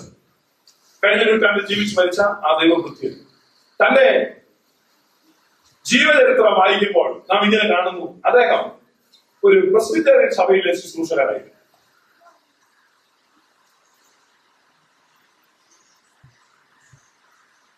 സദേൺ ബാപ്റ്റിസ്റ്റ് സഭയിലെ ശുശ്രൂഷകൻ, പ്രസ്ബിറ്റേറിയൻ സദേൺ ബാപ്റ്റിസ്റ്റ് സഭയുടെ ശുശ്രൂഷകനായിരുന്നു. അദ്ദേഹം ഒരിക്കൽ ഒരു സെമിനാർ നടത്തുവാൻ പോയി. ആഴ്ചകൾ നീളുന്ന ഒരു മീറ്റിംഗ്. ആ മീറ്റിംഗ് നടത്തുവാൻ ഒരു പ്രത്യേക പഠനത്തിൽ പോയി അദ്ദേഹം ശുശ്രൂഷിച്ചുകൊണ്ടിരിക്കുക. വൈകിട്ടാണ് മീറ്റിംഗ്. പകൽ അദ്ദേഹത്തിന് മീറ്റിംഗ് ഇല്ല. പകൽ അദ്ദേഹം ഒരു ബാർബർ ഷോപ്പിൽ പോയി ഷേവ് ചെയ്തുകൊണ്ടിരിക്കുക. അപ്പോൾ ആ ബാർബർ ഷോപ്പിന്റെ വാതിൽ ആരോ തട്ടിയിട്ട് അകത്തേക്ക് ഒരു കുറിപ്പിട്ടു. ആ കുറിപ്പിൽ ഇങ്ങനെ എഴുതിയിരിക്കുന്നു, മഴയ്ക്ക് വേണ്ടി പ്രാർത്ഥിക്കുകയും. കാരണം അവിടെ കാട്ടുതീ പടർന്നു പിടിച്ചിരിക്കുകയാണ്, കാട് മുഴുവൻ കത്തിക്കൊണ്ടിരിക്കുക. ഒരു മഴ പെയ്തെങ്കിൽ ആ തീ അണയത്തുള്ളൂ. അപ്പൊ അവിടെ ഇരുന്ന ഒരാള് ഈ കുറിപ്പെടുത്തു. അപ്പൊ ഷേവ് ചെയ്തുകൊണ്ടിരിക്കുന്ന ജാമിസൺ പാസ്റ്റർ ആണല്ലോ, അതോട് ഈ കുറിപ്പ് പാസ്റ്റർക്കുള്ളതാന്ന് തോന്നുന്നു, പിടിച്ചോളാം. ഇദ്ദേഹം ഈ കുറിപ്പെടുത്ത് വായിച്ച് മഴയ്ക്ക് വേണ്ടി പ്രാർത്ഥിപ്പിക്കും എന്ന് പറഞ്ഞിട്ട് I.J. ജാമിസൺ പറഞ്ഞു, ഞാൻ ഇത്തരം വിഡ്ഢിത്തങ്ങൾ വിശ്വസിക്കുന്ന ആളല്ല. കാരണം അടുത്ത 7 ദിവസത്തേക്ക് മഴയില്ലെന്ന് വ്യക്തമായി കാലാവസ്ഥ പ്രവചനം പറഞ്ഞിരിക്കുകയാണ്. അതുകൊണ്ട് ഒരു സെൻസ് ഉണ്ടാക്കുന്ന കാര്യങ്ങൾ വേണം പ്രാർത്ഥിക്കുക. ഇതൊന്നും പ്രാർത്ഥിക്കാൻ പറ്റില്ല. അപ്പൊ ബാർബർ ഷോപ്പിൽ ഇരുന്നവരെല്ലാം പേപ്പർ എടുത്ത് നോക്കി. അപ്പൊ ഒരാൾ പറഞ്ഞു, ഇത്തരം കാര്യങ്ങളൊക്കെ നടക്കുമെന്ന് പറയുന്ന ഒരു കൂട്ടർ ഈ ടൗണിന്റെ അറ്റത്ത് ഒരു ടെന്റ് മീറ്റിംഗ് നടത്തുന്നുണ്ട്. ഈ കുറിപ്പ് അവിടെ കൊണ്ടു കൊടുക്കാൻ പറഞ്ഞു. അപ്പം അയാൾ പറഞ്ഞു, എനിക്ക് പേടിയാ, അവര് ഭയങ്കര അക്രമകാരികളാണ്, അവർ അലറുകയും ഉരുളുകയും ഒക്കെ ചെയ്യുന്നുണ്ട്, എനിക്ക് പേടിയാണ്. അപ്പൊ ഈ ജാമിസൺ പറഞ്ഞു, എന്നാൽ എനിക്കൊന്ന് കാണാൻ ഞാനിവിടെ വരാൻ തോന്നുന്നു, എനിക്ക് പേടിയില്ല. അങ്ങനെ I.J. ജാമിസൺ എന്ന ഈ പാസ്റ്ററുടെ നേതൃത്വത്തിൽ ഇവരെല്ലാം കൂടെ ആ ടെന്റ് മീറ്റിംഗ് നടക്കുന്ന സ്ഥലത്തേക്ക് പോയി ഈ കുറിപ്പ് അവിടെ കൊണ്ടു കൊടുക്കാൻ. അവരവിടെ ചെന്നപ്പോ 10-ൽ താഴെ ആളുകൾ വളരെ ശബ്ദം ഉണ്ടാക്കുകയും ഉരുളുകയും കാറുകയും ഒക്കെ ചെയ്യുന്നുണ്ട്. കുറെ സമയം ഇവർ നിന്നപ്പോൾ അവരുടെ ലീഡർ എന്ന് തോന്നിക്കുന്ന ആൾ പുറത്തു വന്നു. എന്താ വിഷയം ചോദിച്ചു. അപ്പൊ ഈ കുറിപ്പ് അങ്ങോട്ട് കൊടുത്തു. മഴയ്ക്ക് വേണ്ടി ഒന്ന് പ്രാർത്ഥിക്കണമെന്ന് പറഞ്ഞു. ഇവിടെ വെയിറ്റ് ചെയ്യാൻ പറഞ്ഞിട്ട് അവരകത്തേക്ക് പോയി. അവിടെ ചെന്നു. അദ്ദേഹം കൈകൊട്ടി എല്ലാവരും ശബ്ദം നിർത്തി. മഴയ്ക്ക് വേണ്ടി പ്രാർത്ഥിക്കാൻ ഒരു ഗ്രൂപ്പ് വന്നു. നമ്മൾ പ്രാർത്ഥിച്ചാൽ മഴ പെയ്യുമെന്ന് എത്ര പേർ വിശ്വസിക്കുന്നു? എല്ലാവരും കൈകൊട്ടി പറഞ്ഞ് ഞങ്ങളെല്ലാം വിശ്വസിക്കുന്നു. എന്നാ പ്രാർത്ഥിക്കാൻ പോകുന്നു. എല്ലാവരും പ്രാർത്ഥിക്കാൻ. ഒരു 20 മിനിറ്റ് സമയം പ്രാർത്ഥന കഴിഞ്ഞപ്പോൾ ആ മനുഷ്യൻ പുറത്തു വന്ന് ഈ കുറിപ്പ് കൊണ്ട് ജാമിസന്റെ കയ്യിൽ കൊടുത്തിട്ട് പറഞ്ഞു, പോയിക്കോ, രാത്രി 10 മണിയാകുമ്പോൾ മഴ പെയ്തു. ഇദ്ദേഹം ഇവരെല്ലാം കൂടെ തല അറിഞ്ഞ് ചിരിച്ചു. അത് വീട്ടിൽ വന്നു. അത് താമസിക്കുന്ന ഹോട്ടൽ മുറിയിൽ ജാമിസൺ വന്ന ഭാര്യയോട് പറഞ്ഞു, നീ പുറത്തുള്ള തുണിയെല്ലാം ആരുടെ തകത്തിട്ടോണം, കാരണം 10 മണിക്ക് മഴ പെയ്യും. ഇവർ രണ്ടും ഒച്ച ചിരിച്ചു, കളിയാക്കി ചിരിച്ചു. അവർ 9:45 ഉറങ്ങാനായി കട്ടിലിൽ കിടന്നു. അദ്ദേഹത്തിന്റെ ചരിത്രം പറയുന്നത് ഇങ്ങനെയാണ്, ഏതാനും മിനിറ്റുകൾ കഴിഞ്ഞപ്പോൾ വലിയ വെളിച്ചം ഞാൻ കണ്ടു. എനിക്ക് എന്റെ കണ്ണുകളെ വിശ്വസിക്കാൻ കഴിഞ്ഞില്ല. ജനലിന്റെ കർട്ടൻ പൂർണ്ണമായി ഞാൻ മാറ്റി നോക്കിയപ്പോൾ ശക്തിയായ മിന്നലുകൾ ഇറങ്ങി വരുന്ന കാഴ്ച ഞാൻ കണ്ടു. ക്ലോക്കിലേക്ക് നോക്കിയപ്പോൾ 10 മണിയാകാൻ 5 മിനിറ്റ് അവശേഷിക്കുന്നു. ക്ലോക്കിൽ സൂചി 10ലേക്ക് കയറി 10 അടിച്ചപ്പോൾ മഴ ഇടിച്ചിറങ്ങി പെയ്തു. മണിക്കൂറുകൾ നീണ്ടു നിൽക്കുന്ന ശക്തമായ മഴ, ആ കാട്ടുതീ പൂർണ്ണമായി കെട്ടുപോയി. ബൈബിൾ 66 പുസ്തകവും പഠിച്ച് വളരെ പ്രാഗൽഭ്യത്തോടെ ക്ലാസ് എടുത്തുകൊണ്ടിരിക്കുന്ന ആ മനുഷ്യൻ അന്ന് രാത്രിയിലെ മഴയിൽ ആ കാട്ടുതീ മുഴുവനായി അണഞ്ഞപ്പോൾ അവന്റെ ഹൃദയത്തിൽ വേറെ ഒരു തീ കത്താൻ തുടങ്ങി. ജാമിസൺ എഴുതിയിരിക്കുന്ന ഇങ്ങനെയാണ്: അന്ന് രാത്രി എനിക്ക് ഉറങ്ങാൻ കഴിഞ്ഞില്ല. ഞാൻ പഠിച്ചത് എന്താണ്? അവർ അനുഭവിക്കുന്ന എന്താണ്? ഞാൻ പഠിച്ചതിൽ നിന്ന് സത്യം ഒരുപാട് ദൂരെയാണ്. രാത്രി ഒരുപോലെ കണ്ണടയ്ക്കാതെ ആ മനുഷ്യൻ അസ്വസ്ഥനായ ഹോട്ടൽ മുറി ചെലവഴിച്ചു. നേരം വെളുത്തപ്പോൾ താൻ ആദ്യം ചെയ്ത കാര്യം തന്റെ സകല മീറ്റിങ്ങുകളും ക്യാൻസൽ ചെയ്തു. ഞാൻ ഇങ്ങനെ പ്രസംഗിക്കുന്ന ഒരു കാര്യമില്ല. താൻ രാവിലെ ആ ടെന്റിലേക്ക് ചെന്നു. അവിടെ ആ ദേവദാസനിൽ കൊണ്ട് എന്താ വന്നെന്ന് ചോദിച്ചു. എനിക്കും ഈ പ്രാർത്ഥനയിൽ കൂടണം. അന്ന് താൻ പരിശുദ്ധാത്മാഭിഷേകം പ്രാപിച്ചു. മാസങ്ങളോളം ആ വിദ്യാഭ്യാസമില്ലാത്ത പ്രസംഗകൻ ബൈബിൾ പ്രസംഗിക്കുന്നത് കേട്ട് മുൻനിരയിൽ ജാമിസൺ ഇരുന്നു. ജാമിസൺ എഴുതിയിരിക്കുന്നത് ഇങ്ങനെയാണ്: വർഷങ്ങൾ സെമിനാരിയിൽ പഠിച്ച് ഉന്നത ബിരുദം കൈവശമാക്കിയ എനിക്ക് വേദപുസ്തകം പുതിയതായി തോന്നി. ക്രമീകൃത ദൈവശാസ്ത്രം പഠിക്കാത്ത, സെമിനാരി വിദ്യാഭ്യാസം ലഭിക്കാത്ത കിറുക്കൻ എന്ന് തോന്നിക്കുന്ന ആ പാസ്റ്റർ വേദപുസ്തകത്തിലെ ഒരു വാക്യമെടുത്ത് പ്രസംഗിക്കുമ്പോൾ ഇതുവരെ കേൾക്കാത്തതുപോലെ എനിക്ക് തോന്നി. വേദപുസ്തകം മുഴുവൻ ഒരു പുതിയ പുസ്തകമായി എനിക്ക് അനുഭവപ്പെട്ടു. എന്റെ ജീവിതം ട്രാൻസ്ഫോം ചെയ്യപ്പെട്ടു. ഇന്ന് ജാമിസൺ അറിയപ്പെടുന്ന അസംബ്ലീസ് ഓഫ് ഗോഡ് സഭയിൽ ജീവിച്ചിരുന്ന ശക്തനായ കൃപാവര രോഗശാന്തി ശുശ്രൂഷകനായ ഒരു ദൈവദാസൻ എന്നാണ് അറിയപ്പെടുന്നത്. എന്നാൽ അതിനൊരു പൂർവ്വകാലമുണ്ട്, ഒരു ഭൂതകാലമുണ്ട്. ദൈവശക്തിയെ ത്യജിച്ച് മനുഷ്യവിജ്ഞാനം പ്രസംഗിച്ച് അക്ഷരത്തിന്റെ തലത്തിൽ ചരിക്കുന്നവർ, അവർ ദൈവരാജ്യം വല്ല പണിയുന്നത് പരിശുദ്ധാത്മ ശക്തിയെ പ്രാപിക്കുക, പരിശുദ്ധാത്മാവിന്റെ ശക്തിയിൽ നിറയപ്പെടുക. കൈകളെ അടിച്ച് നമുക്ക് ദൈവത്തെ സ്തുതിക്കാം. Hallelujah, hallelujah, hallelujah. അന്യഭാഷകളുള്ള അന്യഭാഷകൾ ദൈവത്തെ സ്തുതിക്കട്ടെ. നിന്റെ വായിൽ കൊണ്ടിരിക്കുന്ന അന്യഭാഷ അത് വെറുതെയല്ല, അതൊരു തീയാണ്. ദൈവത്തിന്റെ രാജ്യത്തെ ഒരുപാടുള്ള ശബ്ദമാകുന്ന ദൈവത്തെ സ്തുതിക്കുക. നരകത്തിന്റെ ശക്തിയുടെ പകരത്തെ ശാന്താന്റെ കോട്ടകൾ ഉടയട്ടെ. പരിശുദ്ധമായ ശക്തിയിൽ ജനം ചോദിക്കട്ടെ.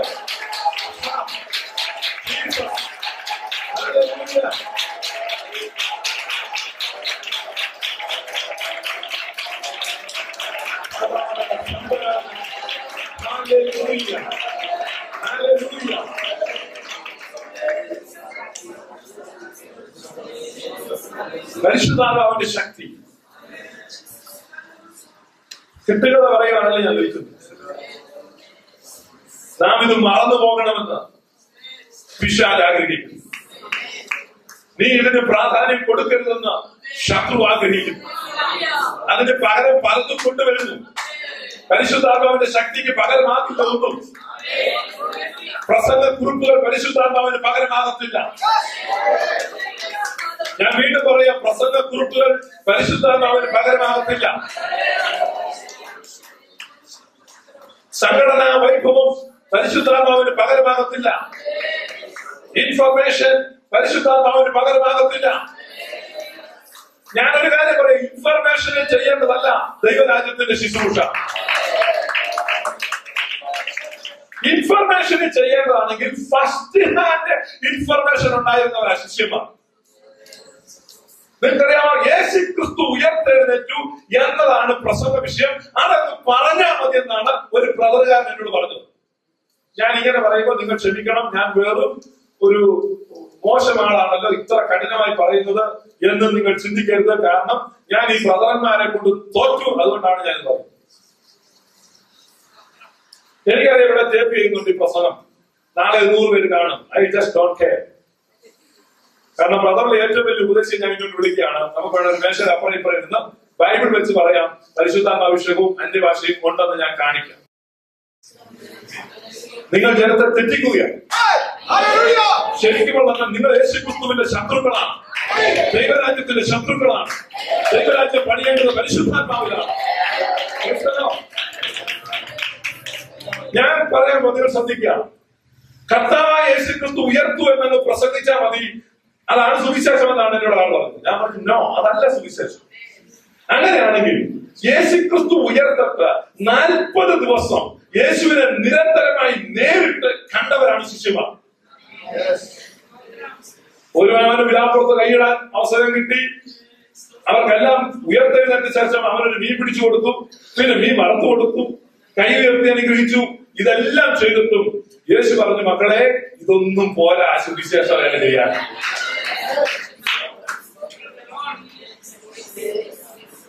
എടാ, യേശു ഉയർത്തുന്നത് നേരിട്ട് കണ്ടു. എന്നാൽ അപ്പൊ തന്നെ അങ്ങോട്ടിറങ്ങി യേശു ഉയർത്തുന്നത് വേണം ഇവർക്കെല്ലാം നേരിട്ട് കണ്ട കാര്യം. ഇവര് നേരിട്ട് കണ്ടില്ലല്ലോ, പുസ്തകം വായിച്ചതല്ലേ ഉള്ളൂ. അപ്പൊ നേരിട്ട് കണ്ടവരോട് യേശു പറഞ്ഞ് ഇറങ്ങി പോയേക്കല്ലേ, ദിസ് ഇസ് നോട്ട് ഇനഫ്.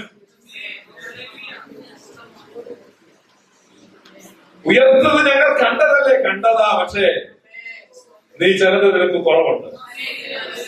ഉയരത്തിൽ നിന്ന് ശക്തി ധരിക്കുമ്പോൾ നിങ്ങൾ നഗരത്തിൽ കാത്തിരിക്കണം. ഇൻഫർമേഷൻ ചെയ്യേണ്ടതല്ല ദൈവരാജ്യത്തിന്റെ പ്രവൃത്തി.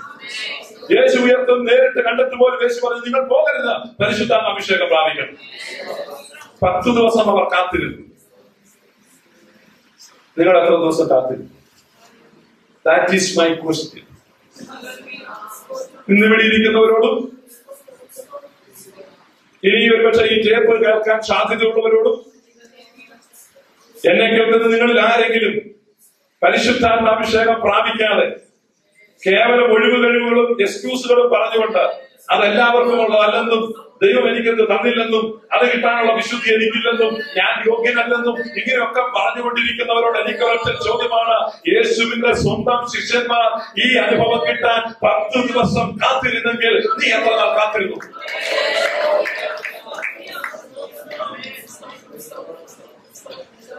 എത്ര മിനിറ്റ് കാത്തിരുന്നു?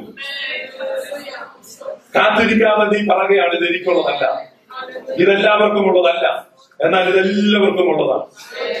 പരിശുദ്ധാത്മാവിന്റെ ശക്തി, പരിശുദ്ധാത്മാവിലാണ് ദൈവസഭ പണിയേണ്ടത്. പരിശുദ്ധാത്മാഭിഷേകം അതുള്ളതാണ് യഥാർത്ഥ ദൈവസഭ.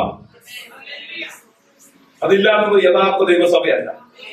അത് ഒത്തിരി നമ്മുടെ അകത്തൊക്കെ വിലക്കിയവരാണ്. അവര് നല്ല ദൈവസഭയാണ്, ഇവര് നല്ല ദൈവസഭയാണ്. മാത്തോമക്കാർക്ക് എന്നതാ കുഴപ്പമെന്ന് കഴിഞ്ഞ ദിവസം എന്നോട് ഒരാളെ ചോദിച്ചാൽ ഒരു കുഴപ്പം. മാത്തോമക്കാർക്ക് എന്നതാ കുഴപ്പം? യാക്കോബായിൽ നിന്ന് വിട്ടുപോയതാണ്. പക്ഷെ ചെല്ലന്റെ അടുത്ത് ചെന്നില്ല. കുതിരയാണെന്ന് വെച്ചാൽ കുതിരയല്ല, കഴുതിയാണെന്ന് വെച്ചാൽ കഴുതിയുമല്ല. പിന്നെ എന്താണെന്ന് വെച്ചാൽ ഒറ്റ പോവർ കഴുതിയാണ്. രണ്ടുമല്ലാത്തൊരു ഗതി. എന്തൊരു കഷ്ടം. കൈയടിച്ച് പാടുന്നുണ്ടോന്ന് വെച്ചാൽ കൈയടിച്ച് പാടും, സ്തോത്രം ഉണ്ടോന്ന് വെച്ചാൽ സ്തോത്രമുണ്ട്. ദൈവജനത്തെ കണ്ടാൽ ആ കൂടെ വളരെ എളുപ്പമാണ്. എനിക്കറിയാം കൂട്ടായ്മയൊക്കെ വെച്ച് കഴിഞ്ഞാൽ എത്ര ഉത്സാഹത്തിൽ വന്നിരിക്കുന്നില്ല, നമ്മളെക്കാൾ പാട്ടാം, ഭയങ്കര പരിപാടി. എന്നാൽ അതേസമയം തന്നെ ഒരു മെത്രാനെ കണ്ടാൽ ആ കൂടെ കൂടും. രണ്ടിടത്തും നിൽക്കാം, എളുപ്പമാണ്. ഇങ്ങനെയൊക്കെയുള്ള ഒത്തിരി സംവിധാനങ്ങളുള്ള ഒരു രോഗത്തെ നമ്മൾ നിൽക്കുന്നത് നീ വീണ്ടെടുക്കപ്പെട്ട ദൈവത്തിലാണ്. നിന്റെ പരദേശ പ്രയാണത്തിൽ, നിന്റെ പ്രവാസകാലത്ത് നീ ഭയത്തോടെ പരിശുദ്ധാത്മ ശക്തിയോടെ ഈ ലോകത്തിൽ നീ നിൽക്കണം. നിന്നെ കൊണ്ട് ചില കാര്യങ്ങൾ ചെയ്യാൻ ദൈവത്തിന് ഉദ്ദേശമുണ്ട്. ഹല്ലേലൂയ. നിന്റെ ജീവിതം കൊണ്ട് ചില കാര്യങ്ങൾ ചെയ്യുവാൻ ദൈവത്തിന് ഉദ്ദേശമുണ്ട്. Let's go. Let's go. Let's go. ദൈവരാജ്യം പണിയേണ്ടത് എങ്ങനെയാണ്? ദൈവത്തിന്റെ പദ്ധതി അനുസരിച്ചാണ്. മോശ സമാഗമന കൂടാരം പണിത് എങ്ങനെയാണ്? മോശ സമാഗമന കൂടാരം പണിതത് എന്തോ പർവ്വതത്തിൽ കാണിച്ച മാതൃക പ്രകാരം. മാതൃക കാണിക്കുന്ന സ്ഥലം പർവ്വതത്തിലാണ്, താഴ്വരയിൽ മാതൃകയില്ല. നിന്റെ പണിയുടെ മാതൃക നിനക്ക് കിട്ടണമെങ്കിൽ നീ പ്രാർത്ഥനയുടെ പർവ്വതത്തിൽ പരിശുദ്ധ ശക്തിയിൽ ആരോപണം ചെയ്യണം. നിന്നെ കുറിച്ചുള്ള ദൈവത്തിന് നിനക്കറിയാം. നിന്റെ ജീവിതത്തെ കുറിച്ച് ദൈവത്തിന് ഉദ്ദേശമുണ്ട്.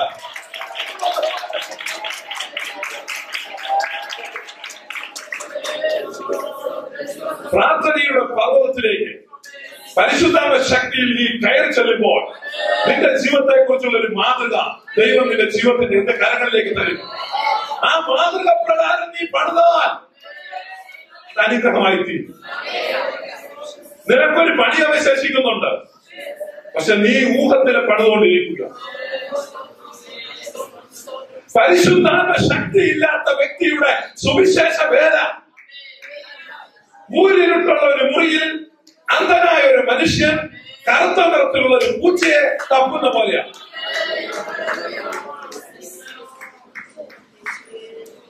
ഊരിലുള്ള ഒരു മുറിയിൽ അന്ധനായ ഒരു മനുഷ്യൻ കറുത്ത നിറത്തിലുള്ള ഒരു പൂച്ചയെ തപ്പുന്നത് പോലെയാണ് പരിശുദ്ധാത്മാവില്ലാതെ വേല ചെയ്യുന്നത്. നിർഭാഗ്യവശാൽ ഇന്നെല്ലാവർക്കും ആ പൂച്ച കിട്ടുന്നുണ്ട്. അതാണ് ഏറ്റവും വലിയ ദുരിതം. എന്താ കിട്ടിക്കഴിഞ്ഞു? നീ പ്രാർത്ഥനയുടെ പർവ്വതത്തിലേക്ക് കയറി ചെല്ലുമ്പോൾ, പരിശുദ്ധാത്മ ശക്തിയിൽ ആ ഉന്നതങ്ങളിൽ ചെല്ലുമ്പോൾ ദൈവം ഒരു മാതൃക കാണിക്കും. നീ ഇപ്പോൾ ചെയ്തതൊന്നുമല്ല നീ ചെയ്തുകൊണ്ടിരിക്കേണ്ടത്. നീ ചെയ്യേണ്ടത് എന്താണെന്ന് വ്യക്തമായ ഒരു മാതൃക നിനക്ക്. നിന്റെ ജീവിതത്തെ കുറിച്ചുള്ള ഒരു മാതൃക അത് പ്രാപിക്കുന്നത് വരെ നിനക്ക് സ്വസ്ഥത ഉണ്ടാവുകയില്ല. പ്രാർത്ഥനയുടെ പർവ്വതത്തിൽ ദൈവം നിനക്ക് നൽകുന്ന മാതൃകയെ ഏറ്റുവാങ്ങുന്നത് വരെ നിന്റെ ജീവിതത്തിൽ സ്വസ്ഥത ഉണ്ടാവുകയില്ല. അതാണ് ദൈവിക അസ്വസ്ഥത നിന്റെ ഹൃദയത്തിലുള്ളത്. എത്ര തീരുമാനമെടുക്കും? ഞാൻ ആ പർവ്വതത്തിലേക്ക് കയറി ചെല്ലും, ഞാൻ ആ മാതൃകയെ ഏറ്റുവാങ്ങും.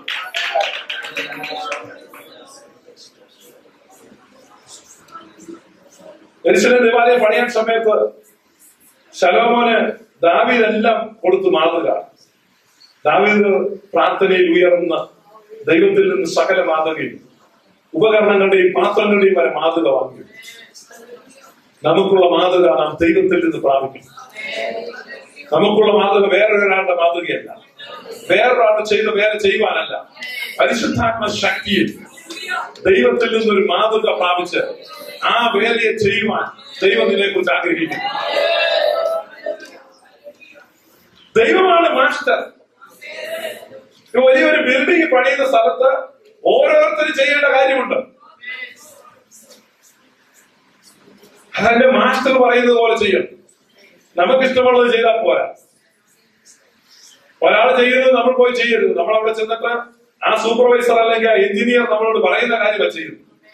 അങ്ങനെ എല്ലാവരും ഏകമായി യുക്തമായി ഏകീഭവിച്ച് ആ പരിശുദ്ധാത്മാവിന്റെ ചൈതന്യത്താൽ നിറഞ്ഞ ദൈവസമയം പ്രവർത്തിക്കുമ്പോഴാണ് ദൈവരാജ്യം ഭൂമിയിൽ സ്ഥാപിതമാകുന്നത്.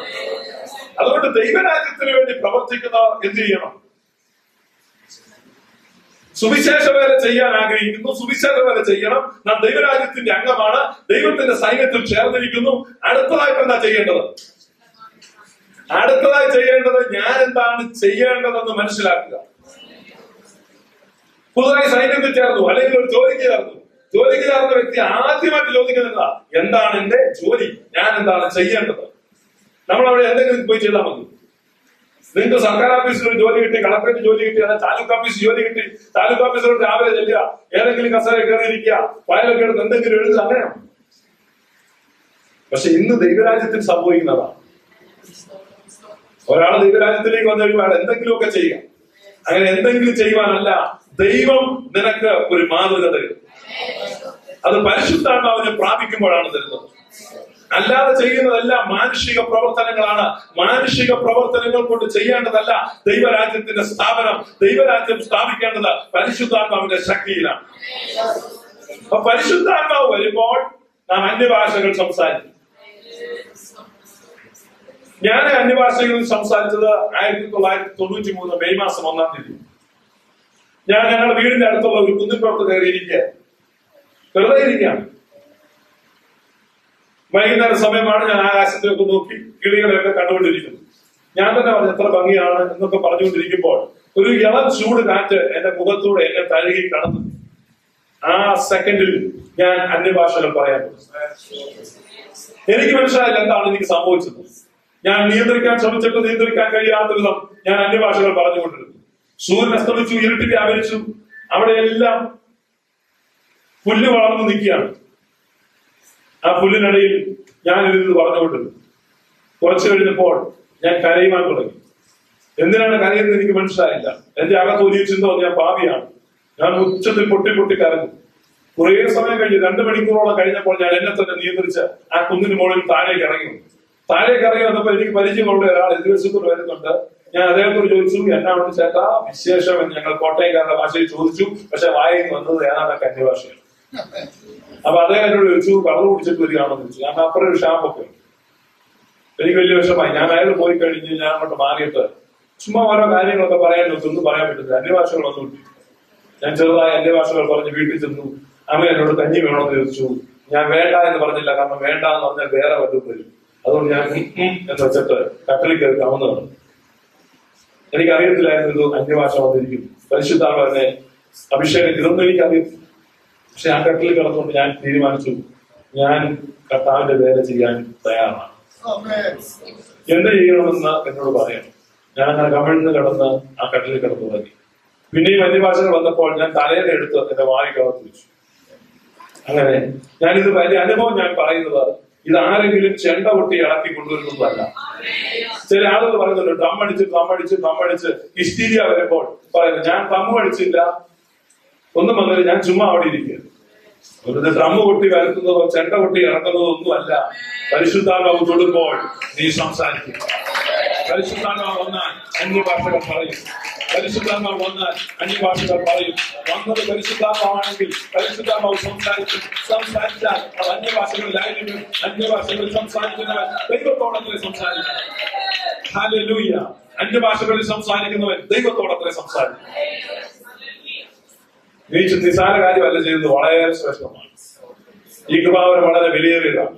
എത്ര പേർ വിശ്വസിക്കുന്ന അന്യഭാഷ വളരെ വിലയേറിയതാണ്. ഹല്ലേലൂയ. ഹല്ലേലൂയ. ദൈവത്തോട് സംസാരിക്കുകയാണ്. അന്യഭാഷകളിൽ സംസാരിക്കുന്നവൻ ദൈവത്തോട് സംസാരിക്കുക. ദൈവത്തോട് സംസാരിക്കാൻ താല്പര്യമുള്ള സർവ്വരും. അപ്പൊ അന്യഭാഷകൾ പ്രാപിക്കുവാൻ, പരിശുദ്ധാത്മാവിനെ പ്രാപിക്കുവാൻ എന്ത് ചെയ്യണം? 3 കാര്യങ്ങൾ ചെയ്താൽ മതി. 1, ചോദിക്കണം, വാഞ്ചിക്കണം, ചോദിക്കണം, കാത്തിരിക്കണം. ആദ്യമായിട്ട് ഇതിനുവേണ്ടി എന്ത് ചെയ്യണം? 1, ആഗ്രഹിക്കണം. 2, ചോദിക്കണം. 3, കാത്തിരിക്കണം. പരിശുദ്ധാത്മാവിനെ തരും, അന്യഭാഷകൾ തരും. അന്യഭാഷകൾക്ക് പുറമെ സകല കൃപാവരങ്ങളും നിന്നിൽ വെളിപ്പെടും. നീ ദൈവരാജ്യത്തിന് പ്രയോജനമുള്ള വ്യക്തിയായി തീരും. അന്യഭാഷകൾ പറയുന്ന വ്യക്തി എന്ത് ചെയ്യണം? അന്യഭാഷകൾ പറയുന്ന ആളുകളുണ്ട്, അവർ ചെയ്യണം, അവർ വ്യാഖ്യാന വരത്തിനു വേണ്ടി പ്രാർത്ഥിക്കണം. ഞാനല്ല പറഞ്ഞത്, പൗലോസ് അപ്പോസ്തലൻ പറയാ, അവർ വ്യാഖ്യാന വരത്തിനു വേണ്ടി പ്രാർത്ഥിക്കണം. ഞാൻ ചോദിക്കട്ടെ, ഇതിനകത്ത് നിങ്ങൾ അന്യഭാഷകൾ പ്രാപിച്ച എത്രയോ പേര് ഇതിനകത്തുണ്ട്. നിങ്ങൾ എത്ര പേർ ഇതുവരെ വ്യാഖ്യാനത്തിന് വേണ്ടി പ്രാർത്ഥിച്ചു?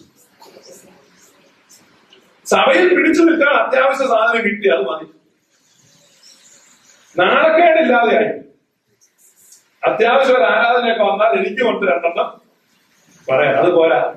അപ്പോസ്തലൻ പൗലോസ് നമ്മോട് ആവശ്യപ്പെടുന്നു, നീ അന്യഭാഷയിൽ സംസാരിക്കുന്നുവോ നിർത്തരുത്.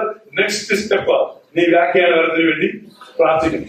ഞാൻ നിങ്ങളോട് ചോദിക്കുക, പരമാർത്ഥ മനസ്സാക്ഷിയിൽ നിങ്ങൾ തൊട്ടുണർത്തി ചോദിക്കുക, നിങ്ങൾ ആരെങ്കിലും വ്യാഖ്യാനത്തിന് വേണ്ടി പ്രാർത്ഥിച്ചിട്ടുണ്ടോ? വ്യാഖ്യാനപരം തരണമേ. അന്യഭാഷ കിട്ടുന്നവൻ വ്യാഖ്യാനപരത്തിന് വേണ്ടി പ്രാർത്ഥിച്ചാൽ അവൻ വ്യാഖ്യാനം കിട്ടും. അന്യഭാഷ അധികം, വ്യാഖ്യാനം സമം പ്രവചനം. അന്യഭാഷ നീ വ്യാഖ്യാനിച്ചു കഴിഞ്ഞാൽ അത് പ്രവചനമായി തീരും. നമുക്ക് എത്ര പെട്ടെന്നാണ് പ്രവചനത്തിലേക്ക് വരുന്നത്. അതേ അന്യഭാഷകളെ ദൈവം നിനക്ക് തന്നിട്ടുണ്ടെങ്കിൽ നീ വ്യാഖ്യാനത്തിന് വേണ്ടി പ്രാർത്ഥിക്കുക. നിനക്ക് അന്യഭാഷ അടയാളത്തോടുകൂടെ പരിശുദ്ധാത്മാവ് ലഭിച്ചിട്ടില്ലെങ്കിൽ നീ അതിനുവേണ്ടി വാഞ്ചിക്കുക, നീ അതിനുവേണ്ടി ചോദിക്കുക, നീ അതിനുവേണ്ടി കാത്തിരിക്കുക. പരിശുദ്ധാത്മാവിനെ തരുവന്ന് ദൈവത്തിന്റെ വാഗ്ദത്തമാണ്. ഈ വാഗ്ദാനങ്ങളിൽ നിറയുമ്പോൾ അന്ത്യകാലത്ത് ഞാൻ സകല ജഡത്തിന്റെ മേലും എന്റെ ആത്മാവിനെ പകരും. ഞാൻ ചിലരുടെ മേൽ പകരുമെന്നല്ല, ഞാൻ സകല ജഡത്തിന്റെ മേലും എന്റെ ആത്മാവിനെ പകരും. ദൈവത്തിന്റെ വാഗ്ദാനം പോലെ ആ പരിശുദ്ധാത്മാവ് ശക്തിയിൽ നിറഞ്ഞ ദൈവരാജ്യത്തിന്റെ യഥാർത്ഥ പൗരന്മാരായി, യേശുവിന്റെ അംബാസഡർമാരായി ഈ സാത്താൻ വാഴുന്ന ലോകത്ത് ദൈവരാജ്യത്തിന്റെ ശക്തിയായി, ദൈവരാജ്യത്തിന്റെ തീനാളമായി നിൽക്കുവാൻ ദൈവം നിങ്ങളെ കുറിച്ച് ആഗ്രഹിക്കുകയാണ്. കൈകൾ ഉയർത്തി ദൈവത്തെ സ്തുതിക്കാം. ഹല്ലേലൂയ. പരിശുദ്ധാത്മാവിനായി നമുക്ക് കാത്തിരിക്കാം. Praise God.